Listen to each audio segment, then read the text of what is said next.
Bonjour à toutes et à tous et bienvenue dans notre rendez-vous Le Savez-vous. Aujourd'hui, je souhaite partager avec vous quelques réflexions relatives à de nouvelles composantes du management de la qualité.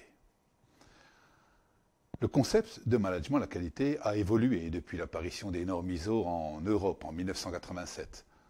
Au début, il concerne essentiellement la qualité intrinsèque des objets fabriqués, leur conformité à un modèle. Aujourd'hui, on parle de qualité d'organisme et non plus de qualité de produits et de services.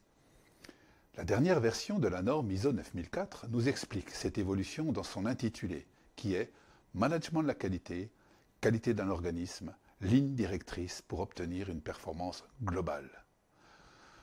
Dans un environnement changeant et incertain, il s'agit de mettre en place une organisation capable de s'adapter aux évolutions du monde extérieur et d'assurer la pérennité d'un organisme qui s'engage dans cette démarche.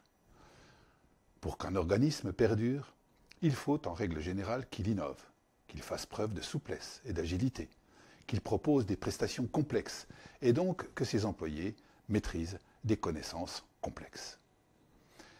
Il faut enfin qu'il améliore en permanence la qualité de ses prestations et de son organisation. Efficience oblige. Autrefois, on assurait la qualité des produits et services essentiellement par le biais de systèmes documentaires qui formalisaient toutes les pratiques de travail dans tous les postes concernés par la démarche. Aujourd'hui, la qualité des mêmes produits et services est générée par un cadre de valeurs et une finalité qui génère des attitudes et des comportements adéquats. C'est ce qu'affirme la norme ISO 9000 relative aux principes et au vocabulaire du management de la qualité dans sa version de 2015. Il faut donc que les personnels aient envie de faire de la qualité et il faut pour cela une gestion des ressources humaines de haut niveau. C'est pour cette raison que le concept de qualité de vie au travail, QVT, est important aujourd'hui. Cette approche est incontournable depuis longtemps dans les établissements qui proposent des services à la personne, comme des maisons de retraite par exemple. Une petite histoire pour s'en convaincre. Un employé fait le ménage de la chambre d'une vieille dame.